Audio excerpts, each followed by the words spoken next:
everyone, I'm Khushbu Kapoor and welcome to Travel Talks with Khushbu Kapoor। आज मैं जिन्हें introduce करने वाली हूँ हमारे इस शो में, उनके वीडियोस आपने बहुत सारे देखे होंगे यूट्यूब पर। लाखों उनके फॉलोअर्स हैं, इंस्टाग्राम पर भी छाए रहते हैं और एक कंट्री से दूसरी कंट्री तक हमेशा सफ़र करते रहते हैं। अभी आप जिम्बाब्वे में हैं और अगर आप इनकी जर्नी को फॉलो कर रहे हैं तो ये वीडियो आपको ज़रूर पसंद आएगा। So welcome to this very beautiful show. Welcome cycle Baba aka doctor Raj. So doctor Raj का हम बहुत बहुत स्वागत करना चाहेंगे। कैसे हैं सर आप? बिल्कुल बिल्कुल कुशल मंगल हैं हम, आप लोगों की दुआएं से, मेरे भारतवासियों के प्यार की वजह से, और हम अपनी जर्नी पे मस्त हैं। अभी हम खूबसूरत से शहर पे हैं जिसको बोलते हैं Harare, the capital city of Zimbabwe. और ये इसमें खूबसूरती क्या है कि अफ्रीका में होते हुए भी ये शहर जो है सी लेवल से 1500 मीटर के एलिवेशन पे है।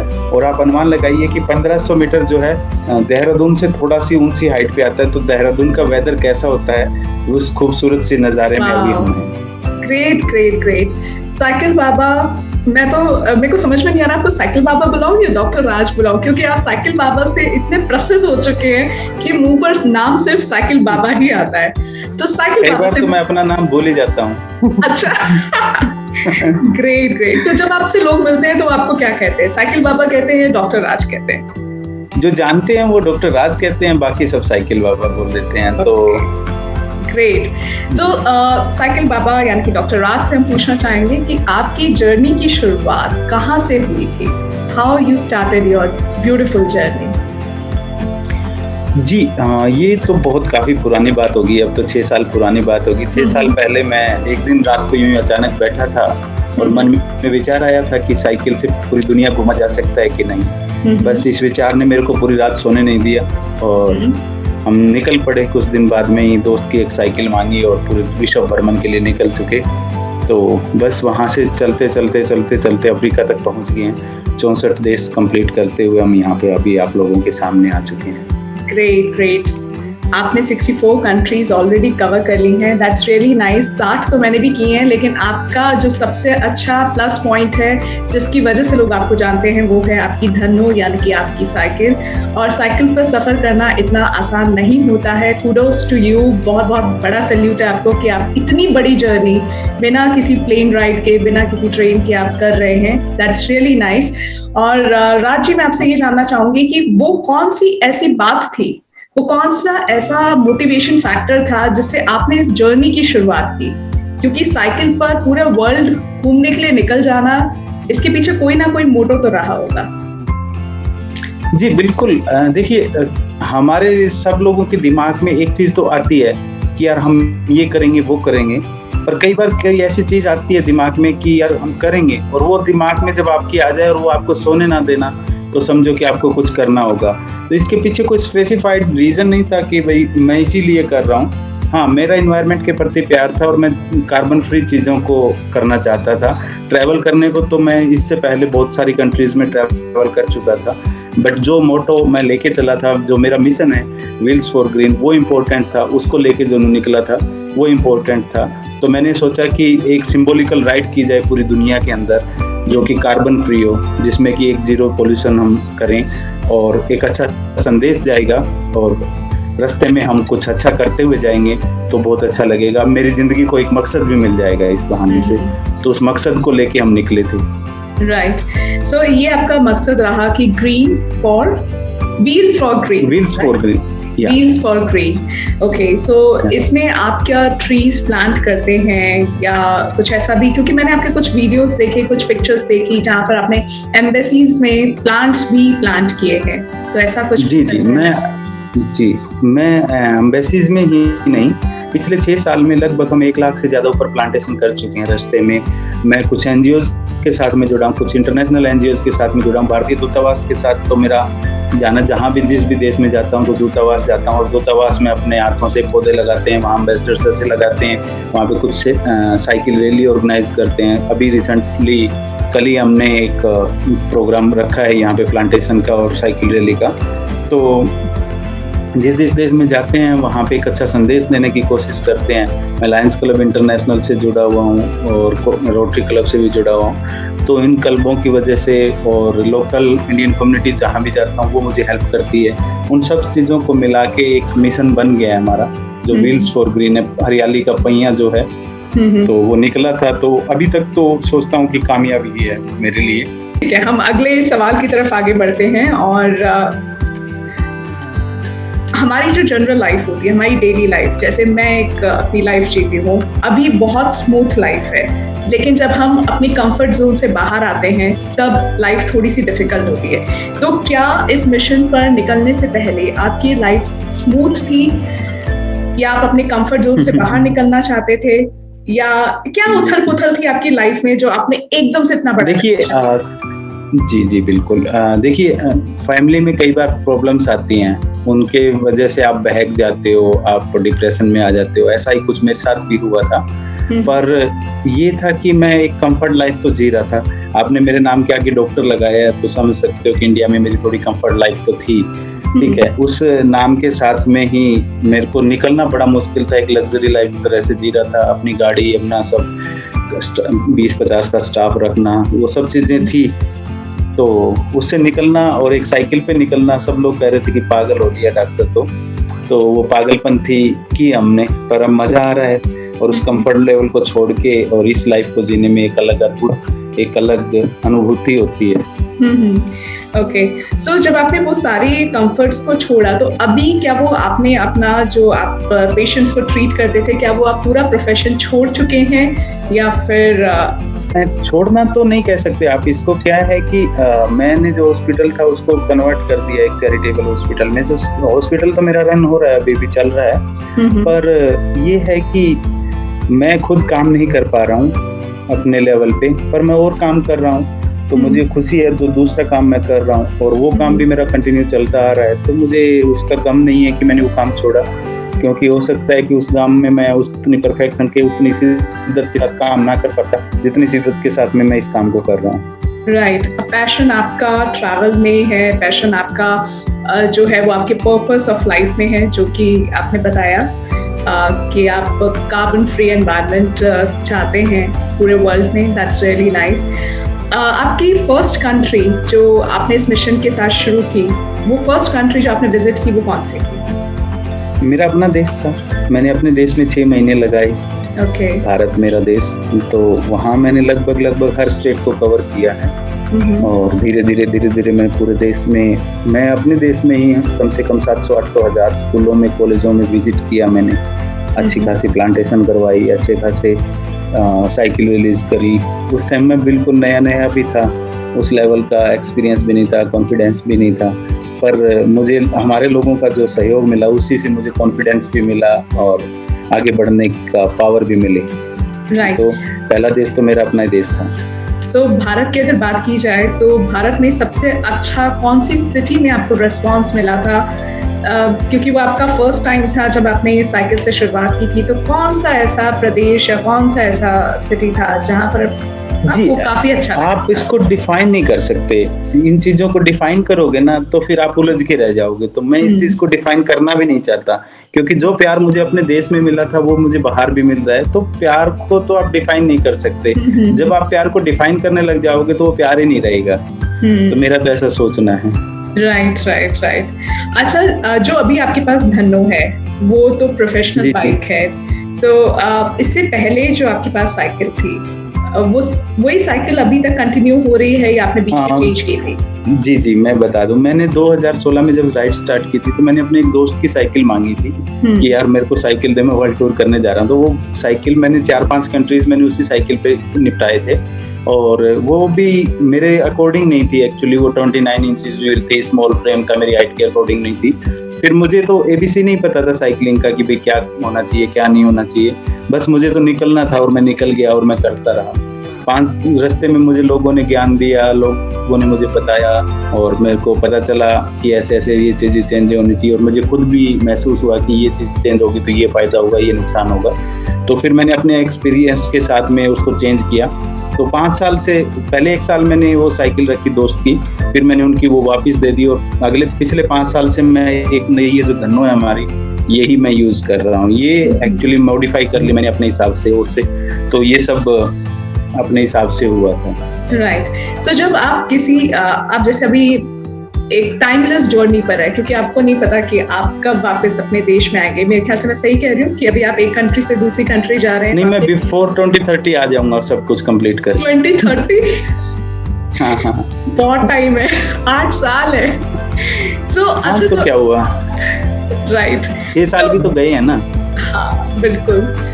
मैं आपसे अब ये जानना चाहूंगी कि आपकी क्या प्रिपरेशन रही इतनी लंबी जर्नी को स्टार्ट करने से पहले? क्या कोई फंड्स, क्या फाइनेंशियल असिस्टेंस आपको कहीं से कोई मिला, या फिर आपने कुछ अपने बैंक बैलेंस की तरफ आपने कुछ ज्यादा एक्यूमुलेशन किया? मतलब कैसे हमारी जनता? नहीं, मैंने कुछ सोचा ही नहीं, मैंने कुछ सोचा ही नहीं। मेरा एक मकसद था कि मुझे करना है। मेरे अकाउंट में कुछ 20, 30, 50 हज़ार रुपए होंगे। मैंने अपनी गाड़ी सेल कर दी, मैंने कुछ ज़मीनें सेल कर दी इस जर्नी को पूरा करने के लिए। स्टार्टिंग में मेरे होम क्लब, लायंस क्लब में जिसका मैं मेंबर था, थोड़ी उन्होंने सहायता की और बस निकलना था, निकल गए, लोग जुड़ते गए। और ज़मीनें सेल, पैसा इम्पोर्टेंट नहीं रहता, आपकी थिंकिंग इम्पोर्टेंट रहती है, आपकी विल पावर इम्पोर्टेंट रहती है। अगर विल पावर है तो पैसा अपने आप को एडजस्ट हो जाता है, ऐसा मेरा सोचना है। right. तो मैं विल पावर के साथ निकला था, तो मुझे ज़्यादा सी दिक्कत हुई नहीं। और मैं चलने से पहले 6 महीने पहले नई गाड़ी निकलवा के लाया था, उसको बेच के कुछ दिन मेरे उससे निकल गए, कुछ दिन ज़मीनें बेच के निकल गए, फिर और रास्ते बनते गए। करेक्ट। आपने YouTube चैनल की शुरुआत कब की थी? 2016 में आपने अपनी जर्नी की शुरुआत की, तो YouTube चैनल कब शुरू किया? जी, मैं एक्चुअली, मुझे तो YouTube का ABC नहीं पता था और ना ही मैं कभी इस फील्ड में गया भी था। तो रास्ते में बच्चे बोले कि भैया आप ट्रैवल तो कर ही रहे हो। एक्चुअली मैं नवोदय विद्यालय स्कूल का स्टूडेंट रहा हूँ, तो मैं जब जर्नी कर रहा था तो लगभग मैं हर नवोदय में विजिट किया। तो बोला कि भैया आप ट्रैवल तो कर ही रहे हो, आप यूट्यूब पे वीडियोस बना के भी डाल दिए। मैं उससे क्या होगा? बोले उससे कुछ पैसा मिल जाएगा और आपको पब्लिसिटी होगी, आपके मिशन को पब्लिसिटी मिलेगी। और मुझे मेरी पब्लिसिटी की टेंशन नहीं है, बट मिशन को भी फायदा होगा, पैसा मिलेगा तो डेफिनेटली मैं करूँगा। फिर मैंने रास्ते में एडिटिंग सीखी और रास्ते में मैं आपको मतलब मैं पहले ऐसे सीधा फोन करके ऐसे वीडियो बनाता था, मुझे तो ये भी नहीं पता था कि ऐसे वीडियो बनाने चाहिए। तो बस वो सीखा सब रास्ते में ही। और 2018 में शायद हमने थोड़ा बहुत वीडियो डालना शुरू किया था, सीखना शुरू किया था। धीरे धीरे हो गया स्टार्ट, चलता गया। ओके, सो 2018 में जब आपने अपना फर्स्ट YouTube पर वीडियो अपलोड किया था, तो उस पर कितने व्यूज आए थे? पता नहीं है, मैंने देखा ही नहीं कभी। एक्चुअली मैं एक चीज बता देता हूँ, उसका तो मुझे नहीं पता, पर मैं जब तक 150 वीडियो डाल चुका था, 150 वीडियोस डाल चुका था, तब तक मेरे शायद 5000 सब्सक्राइबर भी नहीं थे। ओके। हाँ, और मैंने क्या कहा कि मैंने सोचा कि ये सब जो मैं कर रहा हूँ, ये मेरी जर्नी का एक बैकअप प्लान बनता जा रहा है, जिससे कि मैं कभी भी इसको अपनी जर्नी को डिफाइन कर सकता हूँ। इस सोच के साथ में फिर मैंने डालना शुरू कर दिया। स्टार्टिंग में तो मैंने पैसे का सोच के डाला था, बट लेटर ऑन मैंने सोचा कि ये मेरी एक जर्नी को डिफाइन हो जाएगी, पूरी प्रॉपर मैनेज हो जाएगी मेरी जर्नी। तो उस हिसाब से मैं उसको डालता रहा, मैं कंटिन्यूसली डालता रहा और मैंने कोई ऐसा हफ्ता नहीं जाने दिया जिस हफ्ते मैंने वीडियोस नहीं डाले। स्टार्टिंग में थोड़े कम डालता था, फिर थोड़े ज़्यादा डालने लग गया, क्योंकि जब आपका एक्सपीरियंस हो जाता है, थोड़ी एडिटिंग भी फास्ट हो जाती है। एडिटिंग बहुत बड़ा मुश्किल काम रहता है। जब आप ट्रैवलिंग करते हो 100 किलोमीटर राइड करके आने के बाद में आपको एडिटिंग करने तो बड़ी मुश्किल काम होता है। एग्जैक्टली।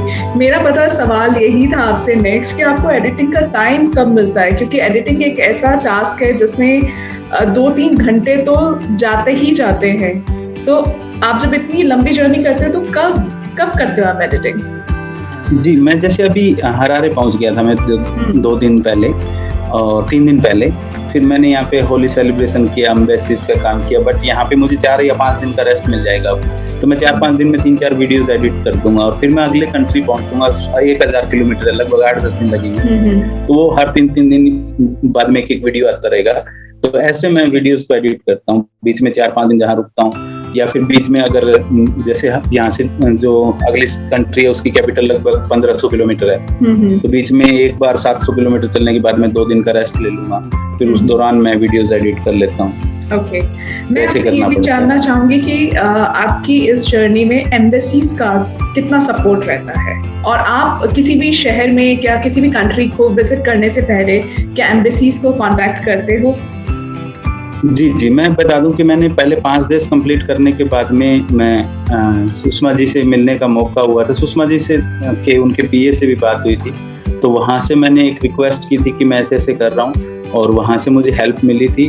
तो वो लेटर अटैच करके मैं जब भी कंट्री में एंटर करता हूँ, मैं इंडियन हाई कमीशन जहाँ भी होता है उसको इन्फॉर्म कर देता हूँ कि मैं इस तारीख को आपके एम्बेसी आना चाहता हूँ, प्लीज़ मुझे अपना सूटेबल टाइम दे दीजिए। और मोस्टली मुझे रिप्लाई आ जाता है और वो मुझे टाइम देते हैं, अच्छा हम प्लांटेशन कैंप करते हैं, अच्छा सब प्रोग्राम होता है, बहुत अच्छे से वो लोग हमें डील करते हैं। और मैं ये भी जानना चाहूँगी कि जैसे अभी आप अफ्रीका में हैं, आप ज़िम्बाब्वे में हैं, ऐसी कुछ और भी कंट्रीज़ हैं अफ्रीका की। मैं भी अफ्रीका गई थी, लेकिन मैं एक बहुत सेफेस्ट पार्ट ऑफ अफ्रीका में थी। मैं ईस्ट अफ्रीका गई थी, रवांडा गई थी, जहाँ पर लोग बहुत ही जेंटल, बहुत ही हम्बल होते हैं। सो क्या आपने कभी कोई ऐसी कंट्री फेस की है जहाँ पर आप थोड़ा-सा आपको डर लगा हो वहाँ पर रहने में, या आपको ऐसा लगा हो, क्योंकि हम अक्सर ऐसे इंसिडेंट सुनते रहते हैं कि गन पॉइंट पर लोग वहाँ पर सामान ले लेते हैं या ऐसा कुछ, तो क्या कभी ऐसा कोई इंसिडेंट रहा आपके साथ? नहीं, ऐसा इंसिडेंट्स तो नहीं हुआ। देखो मैं एक चीज़ बताता हूँ कि ये दुनिया बहुत खूबसूरत है। 99.9% लोग जो हैं बहुत खूबसूरत है। 0.01% हरामखोर आपको कहीं भी मिल सकता है, क्योंकि उनको कमा के खाना नहीं होता, उनका मकसद ही एक अलग रहता है। पर वो भी हम लोगों से अच्छे से डील करते हैं। मेरे साथ मेरा एक बार फ़ोन वगैरह छीना गया था, वो भी ईरान में छीना गया था, और ईरान बहुत खूबसूरत देश है। वहाँ की हॉस्पिटैलिटी मैं कुछ अच्छे देशों की हॉस्पिटैलिटीज़ में एक मानता हूँ। अफ्रीका में मैं साउथ सूडान जैसे देशों में गया, अफ्रीका में मैं तंजानिया में गया हूँ। तो कुछ जगह बच्चे जैसे टीनेजर्स जो होते हैं वो थोड़ा सा प्रॉब्लम क्रिएट कर देते हैं, तो वो प्रॉब्लम्स तो होती हैं, but it's okay, it's manageable. ये तो पार्ट ऑफ जर्नी है। आप इसको मतलब ये नहीं कह सकते कि ये मेरे साथ बुरा हुआ। राइट। अच्छा, जब आप किसी कंट्री में विजिट करते हैं तो वहाँ पर आप स्टे अपना कैसे मैनेज करते हो? आप क्या काउच सर्फिंग करते हो, या आप बीएनबी, एयरबीएनबी करते हो, या आप कैंप लगाते हो? What exactly you do? जी, मैं सेफ्टी इश्यू से काउच सर्फिंग मैं नहीं करता हूँ ज़्यादा सी, क्योंकि कुछ सेफ्टी इश्यूज रहते हैं, क्योंकि मेरे पास सामान भी होता है। अगर मैं किसी घर पे रहता हूँ, पैसा मेरा होस्ट मिले मुझे, तो मैं थोड़ा अवॉइड करता हूँ।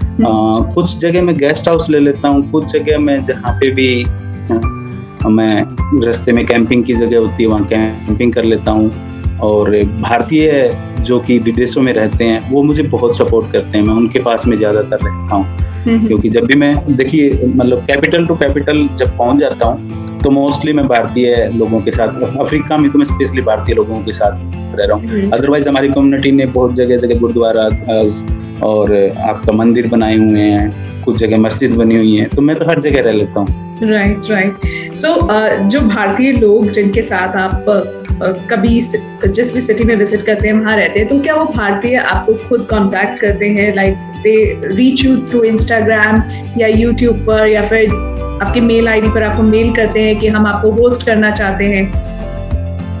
ऐसा हो जाता है, अक्सर मिल ही जाता है। और क्या होता है कि कभी किसी कंट्री में जैसे अभी इंटर करूंगा तो इस कंट्री में कोई है, उसका कोई जानकार अगली कंट्री में होगा, तो वो आगे अटैच कर देता है, तो एक वो साइकिल बन जाती है। उस साइकिल से भी मिलते रहते हैं। और मैंने कहा कि इस यूट्यूब का मुझे बहुत फायदा हुआ है, लोगों से कनेक्टिविटी मिली है, लोगों का प्यार बहुत मिला है इस यूट्यूब की वजह से भी। लोग मुझे जुड़े हैं। लास्ट एक्सपीरियंस में समीर जी के उस घर पे रहा था, तो उन्होंने जिस हिसाब से मुझे 5 देशों में कनेक्शन दे दिया है, ठीक है, उनकी कंपनी बहुत बड़े लेवल पे काम कर रही थी, तो उन्होंने अगले 5 कंट्रीज का कनेक्ट कर दिया मुझे कि इस कंट्री में ये बंदा मिलेगा आपको, इस कंट्री में ये मिलेंगे, इस कंट्री में ये मिलेंगे, तो ये एक चैन बन जाती है चलने के बाद।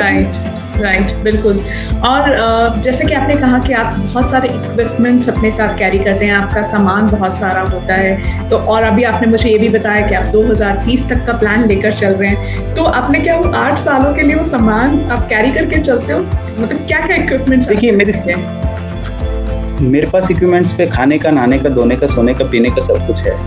ओके, ठीक है, पर सारा कुछ मैं कैरी नहीं करता हूँ। जैसे अभी मुझे विंटर ज़्यादा इस एरिया में मिलने वाली नहीं है, तो मैं विंटर का स्टफ छोड़ देता हूँ। किसी के पास छोड़ देता हूँ, वो इंडिया भेज देता हूँ, अगर ज़रूरत पड़ती है तो उसको वापस मंगवा लेता हूँ, क्योंकि मुझे कनेक्शन मिल जाते हैं कि मुझे लगता है कि जैसे अब साउथ अफ्रीका में जाके सर्दियाँ हो जाएंगी, तो मैं किसी को कहूँगा यार कोई साउथ अफ्रीका आ रहा है तो बताना भाई, मेरा सामान ले आएगा, अगर नहीं लेके आएगा तो मैं उसको परचेज कर लेता हूँ, कोई स्लीपिंग बैग या कुछ ऐसी चीज़ें जो ज़्यादा सर्दी के लिए चाहिए। अदर रेस्ट ऑफ थिंग्स मैं कैरी करता ही हूँ, खाने की पीने की सब तो कैरी करनी पड़ती है। ओके, कुछ ऐसे भी रूट्स रहते होंगे जहाँ पर साइकिल से आप क्रॉस नहीं कर पाते होंगे कंट्री, वहाँ पर शिप की लाइक क्रूज में भी आप जाते होंगे, तो प्लेन में भी आप राइड करते ही होंगे, तो ऐसे कौन कौन से देश रहे जहाँ पर आपने प्लेन में राइड करा या प्लेन में साइकिल आप ले गए, कुछ बताइए।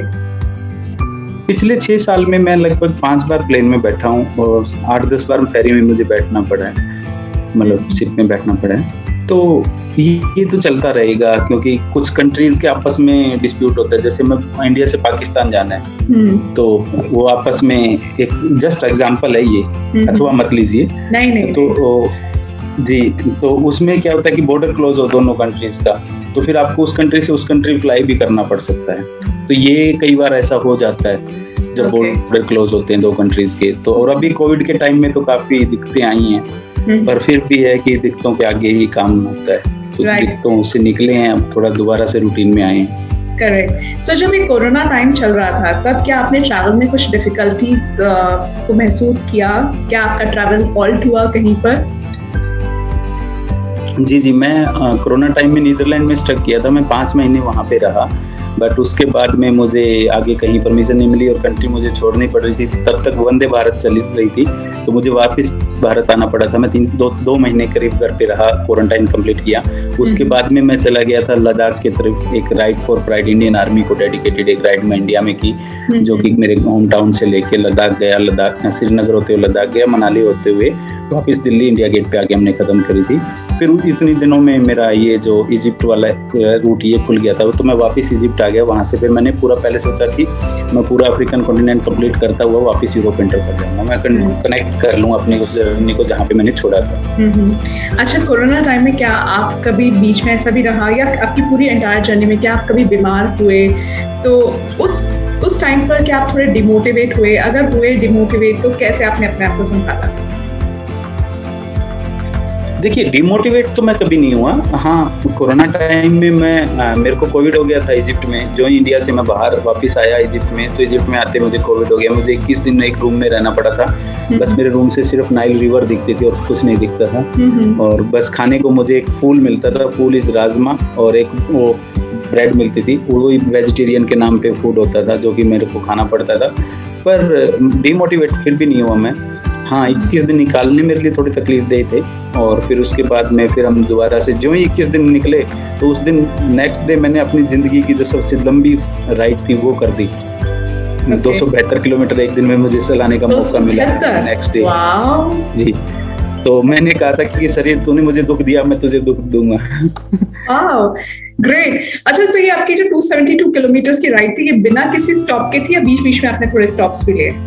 देखिए, मैं सुबह निकला था 7 बजे के करीब, और रात को 11 या 12 बजे के करीब पहुंचा था। तो इसको स्टॉप लगा लो, बीच में चाय वाय पीना और ये तो होता ही है, तो ये पी के और फिर चलता रहा। ओके। अच्छा, उस दिन मेरा अच्छा था मेरा कि उस दिन मेरी जो हवा का वो मेरे फेवर में थी, टेल विंड थी, तो उससे कि मुझे अच्छा वो मिलता रहा। राइट।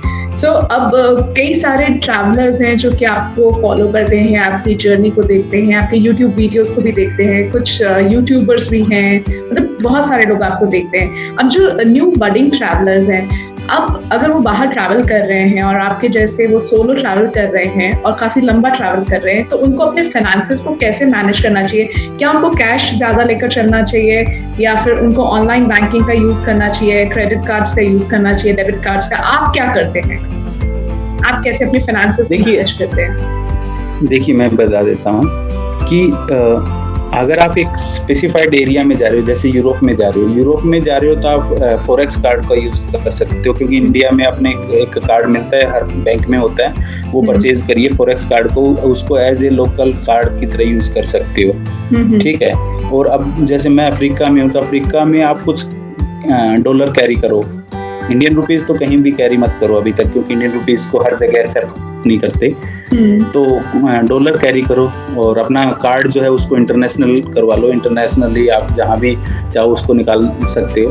बट कई बार कुछ कंट्रीज में होता है कि आपका कार्ड काम नहीं करता, तो ऐसी कंडीशन में आप फंस जाओ। इससे बचने के लिए कुछ डॉलर अपने साथ जरूर कैरी करिए। ओके। अब मैं थोड़ा आपके इक्विपमेंट्स के बारे में जानना चाहूँगी। आप अभी कौन से कैमरा इक्विपमेंट्स यूज़ करते हैं? क्या आप मोबाइल से रिकॉर्डिंग करते हैं या GoPro यूज़ करते हैं? कौन से क्या यूज़ करते हैं आप? मैं सिंपल GoPro यूज़ करता हूँ और मोबाइल फ़ोन यूज़ करता हूँ। मैं ज़्यादा इक्विपमेंट्स नहीं रखता हूँ। हालांकि मेरे पास ड्रोन कैमरा भी है, पर मैं सेफ्टी इश्यूज़ की वजह से उसको भी बहुत रेयरली यूज़ करता हूँ, क्योंकि हर कंट्रीज़ की अपनी अपनी पॉलिसीज़ होती हैं। तो कोई ऐसा काम ना करो कि उस कंट्री में इलीगल हो और आपकी वजह से आपके देश का नाम खराब हो। तो मैं कभी भी कोई ऐसा काम अवॉइड करता हूँ जिससे कि मेरे देश के ऊपर और मेरी देश की एम्बेसी के ऊपर कोई उंगली उठाए। तो मैं कोशिश करता हूँ कि बहुत सिंपल सा ट्रैवल किया जाए। और वीडियोस बनाना के लिए बड़े बड़े इक्विपमेंट्स की मेरे को लगता था स्टार्टिंग में कि बहुत ज़्यादा ज़रूरत होती है DSLR की और की, बट अब नहीं लगता। अब अगर आप में कैपेबिलिटी है तो आप अच्छे वीडियोस अपने फ़ोन के साथ भी बना सकते हो। और अपने GoPro के साथ में भी बना सकते हो। राइट। अच्छा, जब मैं एक्सटेंसिव ट्रैवल कर रही थी 2019-20 में, तब मैंने बहुत सारी रातें एयरपोर्ट पे भी गुजारी, क्योंकि कई बार आपका फ्लाइट का डिफरेंस सिर्फ 8 घंटे का होता है, तो उतने में आप होटल वापस आओ। तो मैंने वो टाइम अवॉइड करने के लिए एयरपोर्ट पे भी बहुत सारी रातें गुजारी हैं। क्या आपके साथ भी कभी ऐसा हुआ कि आपने एयरपोर्ट पे कोई रात गुजारी हुई, ऐसा कुछ? हाँ, बहुत बार हो जाता है। अभी तो ज़्यादा ट्रैवल नहीं होता है एयरपोर्ट का, पर फिर भी हो जाता है। मैंने मैक्सिमम कनेक्टिविटी जो मेरी है वो 22 घंटे की रखी है। तो एक कंट्री से दूसरी कंट्री बीच में 22 घंटे का हॉल्ट रहता है, तो वो मैं एयरपोर्ट पे निकालता हूँ। आप तो फिर भी लॉन्च ले लेते होंगे, मैं तो लॉन्च भी नहीं लेता, कहीं पे कॉर्नर पकड़ता हूँ और एयरपोर्ट पे जब फ्लाइट में जो कंबल मिलता है ना, उस कंबल को अपने साथ ही रख लेता हूँ और वहाँ पे उड़ के आराम से सो जाता हूँ। वाह, ऐसा तो मैंने भी किया था 1-2 बार। ग्रेट। अच्छा, अब एक बार फिर से हम आपकी YouTube की जर्नी के बारे में बात करते हैं। आपका कौन सा वो पहला वीडियो था जिसने 1 लाख व्यूज क्रॉस किए थे? क्या आपको याद है?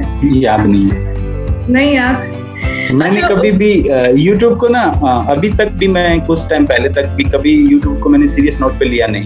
मैं अपने आप को आज भी यूट्यूबर नहीं बनाता हूँ। मेरा पहला काम जो है, मेरा एनवायरनमेंट के लिए जो काम है, मैं उसको फर्स्ट प्रायोरिटी देता हूँ। यूट्यूब मेरा सेकंड प्रायोरिटी में रहा है, मतलब कुछ टाइम तक तो थर्ड प्रायोरिटीज में रहा है, बट अब वो सेकंड प्रायोरिटीज में आ गया है। अभी भी मेरा जो एनवायरनमेंट का काम है वो मेरा मेन मकसद है। हाँ, अब ये है कि 1 लाख वाला वीडियो जो है, मेरे 20,000 के करीब सब्सक्राइबर थे। तो मैं एक अफगानिस्तान के लड़के से मिला था, पठान भाई के नाम से। तो उससे मिलने, वो उस टाइम इंडिया में पीक पे था, उसके काफ़ी वीडियोस चलते थे। तो जो ही मैं उससे मिला तो नेक्स्ट डे मेरे 20,000 के करीब सब्सक्राइबर बढ़ गए थे। फिर वहाँ से मेरा एक वीडियोस का फ्लो आ गया था। तो वहाँ से फिर मैं रेगुलर थोड़े मेरे व्यूज आने लगे और मेरा चैनल मोनेटाइज होने में मुझे 1.5 साल लगा। 1.5 साल लगा आपके चैनल को मोनेटाइज? जी।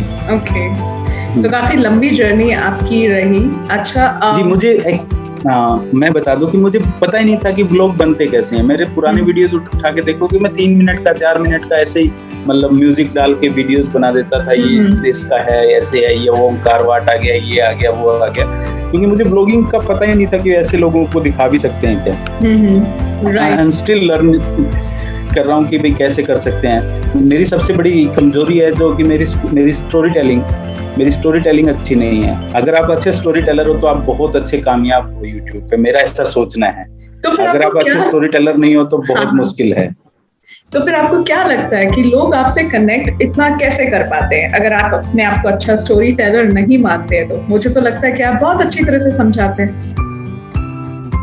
समस्या ये है कि देखिए, मैं 450 वीडियोस डाल चुका हूँ मेरे चैनल पे, ठीक है। उसके बावजूद भी हम 5 लाख लोग जुड़े हैं, ठीक है। अगर मैं अच्छा स्टोरी टेलर होता तो शायद हम 50 लाख होते, ठीक है।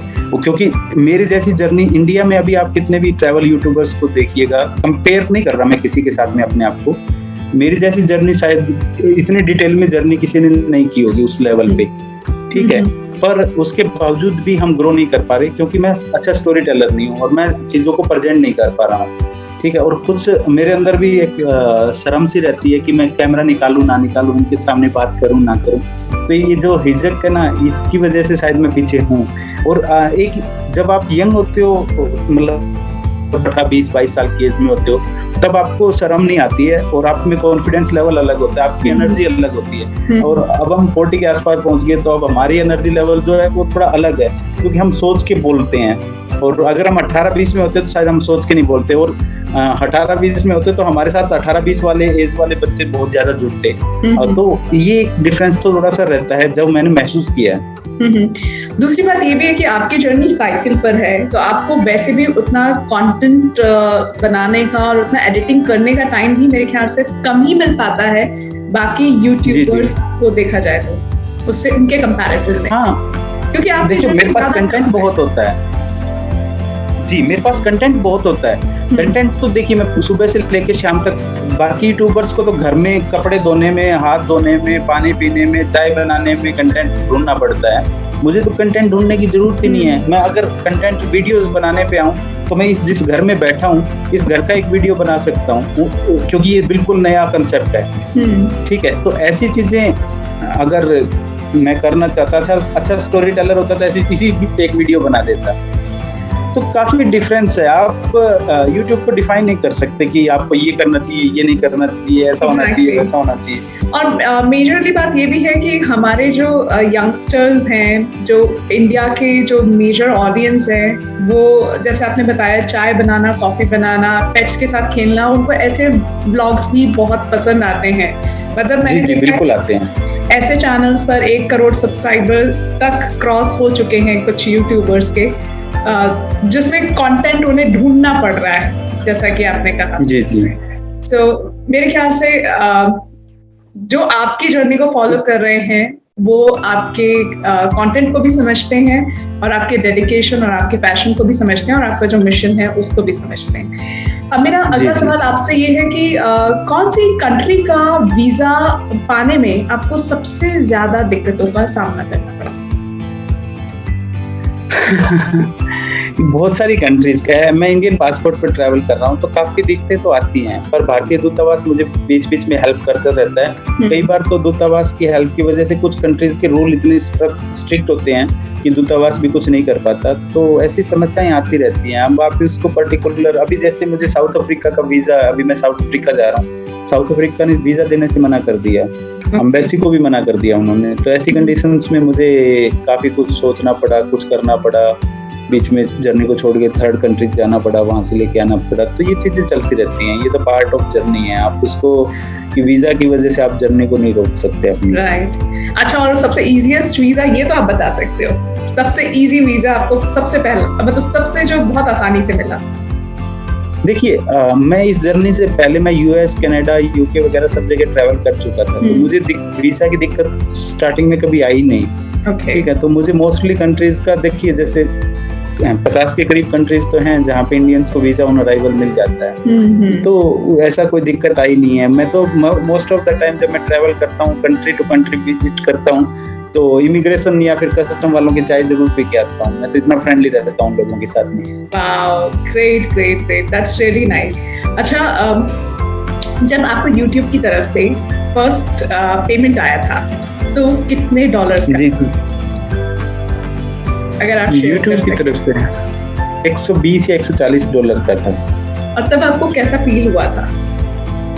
नहीं, मैं सही बताऊं, मुझे इतना सा फर्क नहीं पड़ रहा, क्योंकि आप मेरा केस थोड़ा उल्टा है ना। मुझे इतना सा फर्क नहीं पड़ने वाला था, क्योंकि मैं तो जर्नी कंटिन्यू कर रहा था। मैंने वो जो डॉलर, आज तक मैं एक चीज और बता दूं कि आप आज तक मैंने जो अपनी वो भेजते हैं ना यूट्यूब, बटन वो भी नहीं देखा है मैंने आज तक। आपने मंगवाया या नहीं मंगवाया यूट्यूब से अभी तक? मंगवाया था, आ गया था, तो किसी दोस्त के पास में आया था, उसने फिर पता नहीं कहाँ रखा है, तो मैंने आज तक अपना सिल्वर बटन भी नहीं देखा है, सही बताऊं। अब तो गोल्डन तो ये जाना चाहिए आपको। गोल्डन मिलेगा, वो भी मैं गिव अवे करूंगा किसी को कि हाँ भाई किसको चाहिए, जो सबसे ज्यादा प्लांटेशन करेगा उसको गिव अवे कर देंगे। वाह, ग्रेट ग्रेट। अच्छा, आपने जो YouTube से पेमेंट आया उसको अपने फंड्स में तो यूटिलाइज किया होगा ना, किया या नहीं किया अपनी जर्नी में? जी मैं बिल्कुल कर रहा हूँ, अभी भी कर रहा हूँ। अब तो मेरा मोस्ट ऑफ द जर्नी जो है, जर्नी का खर्चा उसी से निकलता है, क्योंकि अब मेरे पास और बेचने को कुछ बचा नहीं है। ओके, अगर क्योंकि मैंने देखा है कि YouTube पर काफी लोग उत्सुक रहते हैं ये जानने के लिए कि आप एनुअली यूट्यूबर्स, जो फेमस यूट्यूबर्स हैं, वो कितना प्रॉफिट कर लेते हैं। तो अगर आप कुछ आइडिया देना चाहें हमारे व्यूअर्स को कि कितना इनकम हो जाता है मंथ वाइज या एनुअली? देखिए,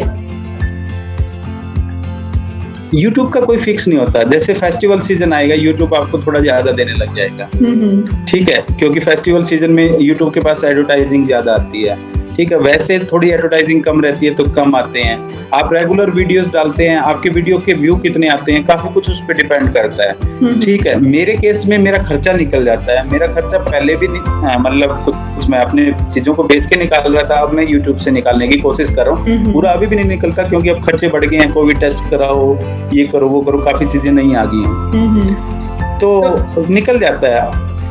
ओके, तो अप्रोक्सीमेट मैं उसको एक पर्टिकुलर डिफाइन नहीं कर सकता कि कितना पैसा आता है, बट ये है कि मेरा जो एवरेज खर्चा है वो $800,000 के करीब महीने का आता है। तो मेरा खर्चा लगभग निकल जाता है। कभी एक महीने नहीं निकलता तो अगले महीने निकल जाता है, तो एन एवरेज निकल ही जाता है। ग्रेट।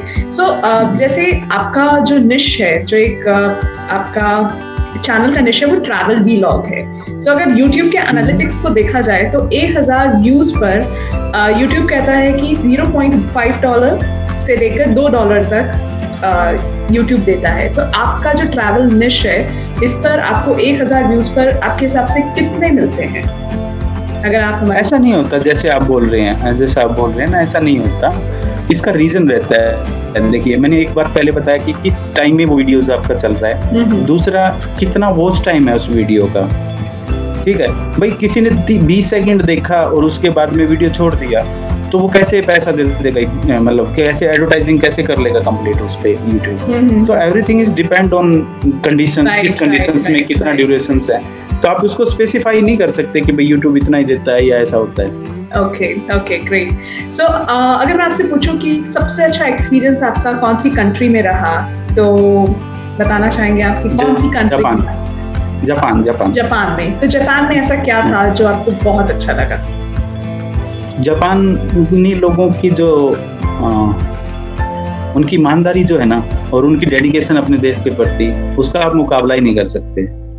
वो हर तीसरे दिन ढह जाते हैं और फिर खड़े हो जाते हैं। नेचुरल डिजास्टर इतने आते हैं, फिर खड़े हो जाते हैं, ठीक है।